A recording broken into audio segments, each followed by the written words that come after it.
Hear me. Okay. All right, so first part of it, we're gonna practice at the net. Would be warming up some, but a lot. We're gonna start with the punching. Okay, so punching and rolling. Okay, it's not a roll shot. Rolling, punching means I just want the motion to be a little bit more like this, right? So not always flat. Like some people get so married to flat punches that it's fine, but when we don't catch it early and right here, then the longer we wait to get our body and then we go flat, usually the ball drops a little bit and then we go into the net. And that's what happens a lot of times where you want to be kind of flat and punchy, which this is what I mean by flat, just straight through, straight back. You have to catch the ball at the highest point and the earliest point as it's crossing the net. Then we can be a lot more flatter and down, right? Because then we're punching down. The more it gets to our body, the lower it drops. So the flatter we go, will be more net.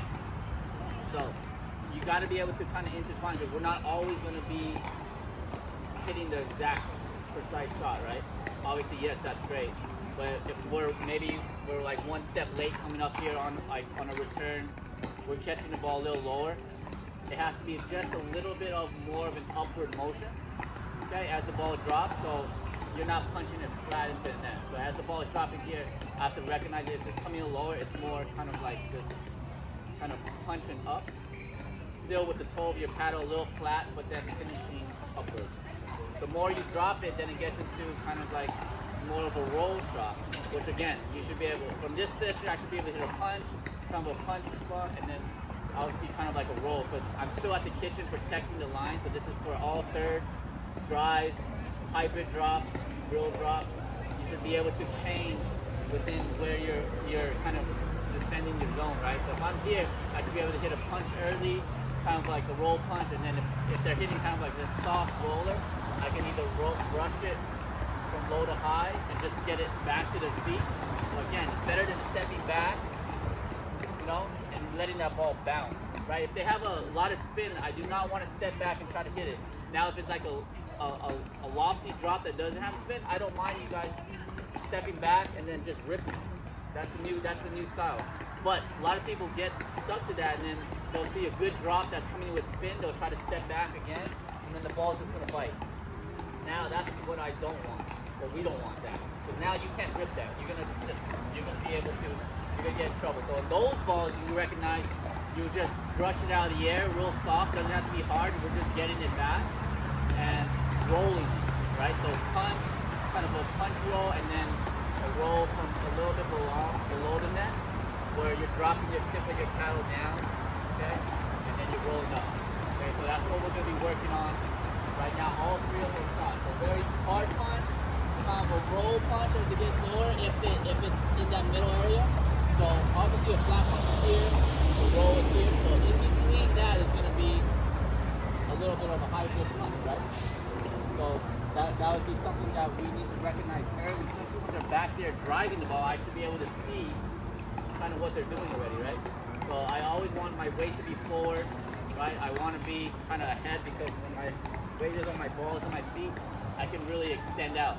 Now, if you're hitting two hand, I can still hit out in front of me with two hand. I'm just on the side of me, right? So remember, on your body punch, you're on your body. It's a lot easier to extend. So this is your power zone, right on your body for one-handed. Two-handed power, you don't get power like this. So if you're hitting a two-hand, you have to slide a little bit to your power zone. Okay? Why I say that, it's a lot easier. Just for me talking about this shot right here. Two-hand, it's a lot easier to do that naturally. Your toe automatically comes here. If you let your left hand squeeze, it'll automatically bring that forward or up like you want to do, like how I've been talking about here, like tip down, tip up. It's hard to do a one unless you're really kind of working at it like this, right?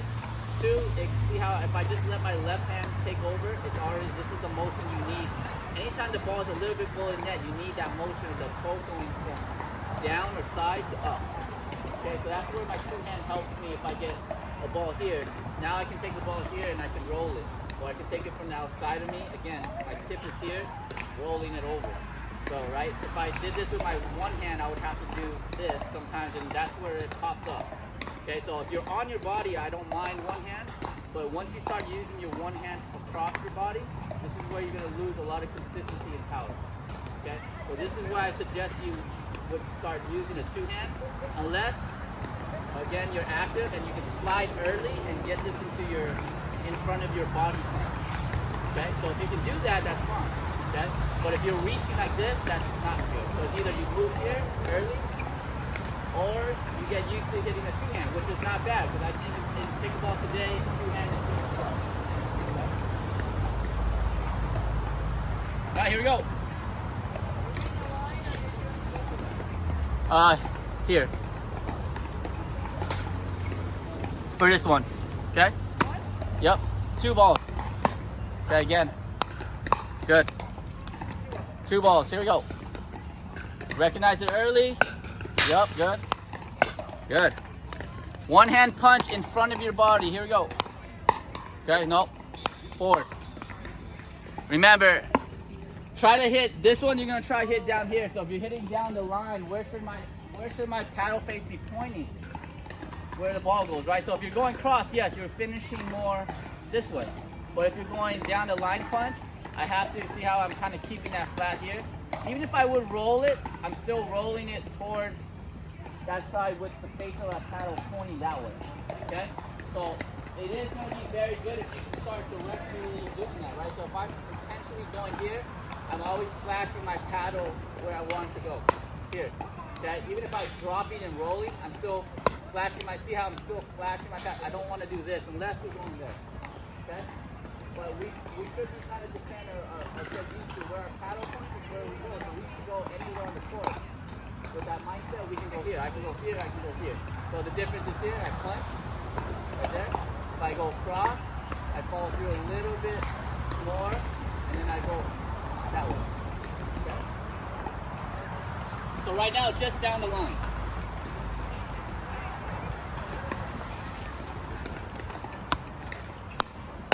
Okay, again, earlier. Okay. Early. Better. In front of the kitchen line. Here we go. Okay. Again. Yeah. So you see, if you start flying it out flat when the ball's below, okay, and you go flat, you see these are the ones that are going flat out high. Okay, so when you recognize it, it's coming here, that's where the tip of the paddle has to roll a little bit. So you're not going to be as water, you're going to be more slow. Okay? Up. Good. Good. Keep it firm. There you go. Up. Yeah, let it take over just a little bit. Okay, if you're going to use 2 hands. Okay, good. Good. Again. Okay. Earlier. The first one you went back. Okay? So when your weight goes back, okay, that's where if you're late, it's going to times it by 2. So you never want to go weight back and then try to go forward. So every time here, if I get caught like this, see now my center of my weight is moving backwards. So even if I go this, it's going to be a very inconsistent contact because I'm going away from my body. So a lot of times when I pull back and then forward, my face goes up. So then it's punch, right? So that's why I always want to kind of stay forward. So even when I'm watching the ball, I want to almost meet the ball. So then my weight will always be trying to go forward, right? So if I see the ball coming, meet the ball. You see, if I meet the ball, see how now my weight and my punch is going forward? Or I'm still going forward. I'm never going to be like this or like that, okay? So my thing is meeting the ball, I'm actually going forward. So that's what I kind of have in my brain a little bit to help me keep that weight forward, is that meet the ball as it crosses the net, right? So the sooner you meet that ball, the higher it is for you to get it, and the best chance for you to be able to hit a solid punch, okay? All right, here we go. Good. Again. Early. Here we go. Good. Okay. Again. Good. Good. Still kind of pushing this way, right? Just like stand a little bit, right? Okay. Keep that face square. Good. Get right. Go. Good. Keep that face down the line. Go. Good. Out it early. There you go. Early. Early and wait forward. Here we go. There you go. Good. Better. See how you're going forward now. Okay? Keep that weight going forward. Good. Good. Nice. Early. Good. Early is better. Okay? Catch it early. Good. There you go.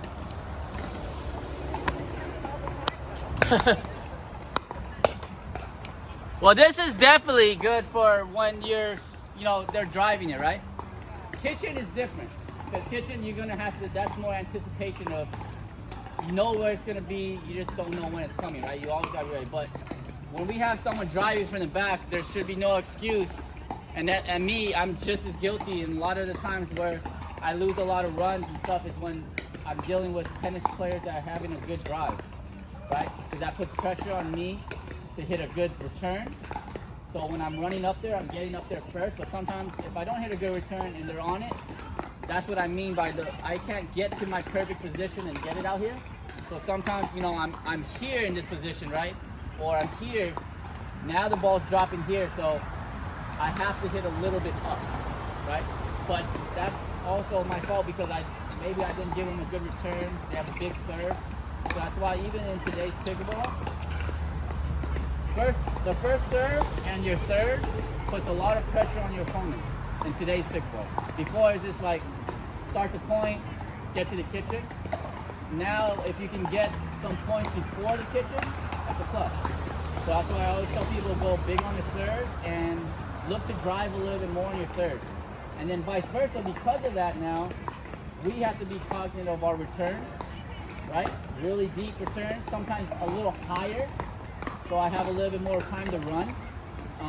People think, oh, if I smoke a return, it's better. Actually, it's not, in my opinion, because I've tried that too. On big serve, I hit like a driving return, like a single point, and it ends up making it worse because now the ball is getting back to them faster. They're good enough to hit that ball faster off the bounce, so they're really getting that back onto you. And actually losing time. So unless you can kind of get it deep and a little higher, where instead of hitting it hard and bouncing in this area, okay, instead of hitting a hard return and then smoking it and bouncing here, I'd rather a little bit softer return, but as hard as you can, bouncing in here. Okay? So sometimes when you smoke it hard, you're like, yeah, I think that was really good, but it's bouncing here, they have a lot of time, right, to hit that ball. But, because they have to let it bounce. But if you get one back here, even if it's a little less pace, you buy yourself about almost 3 feet of time, almost 6 feet of time. See what I'm saying? So sometimes not always hard, right? So that is the case of it. So when you're really on your fourth, you have to really be very anticipated of what. So once I see what kind of return I'm hitting, I'm running up, or my part is here, I gotta be very cognizant of what it is, right? Now, when, like she said, at the kitchen, that's different. It's the same motion, the same kind of reaction, but you have to be way earlier because you're only at the kitchen now. So they have a lot less time to get that ball to you. So you got to be a little bit more ready on the preparation of seeing that shot and kind of knowing that if it's there, you don't get too big with your swing. You're kind of just a little bit more compact, but still very punchy in the head of the ball. If I see that ball set up, when I think about speed up, I should be almost meeting the ball early, even on those counters. But I feel like it's the same way. It's just I have to get a little bit on top of it early. Okay? All right, here we go. Good. A little bit up, right? Okay. Good. Early. Okay. Remember, on your body, one hand. Side of your body, two hand. That would be your best bet to kind of get used to defaulting. Okay? Good, I like that. There you go. I don't mind that two hands. Side of your body. Here we go. Good. Good. It's all right. I like your weight going forward, right? We can handle that. I'd rather go forward than back. Good. Okay, here we go. Forward. Good. Forward. Okay, it's all right. Just get used to the motion. Here we go. Good. Early. Good. Okay, here we go. There you go. Early. Oh! 2 points for the camera. Jesus, I thought this was in a safe spot. Guess not, huh?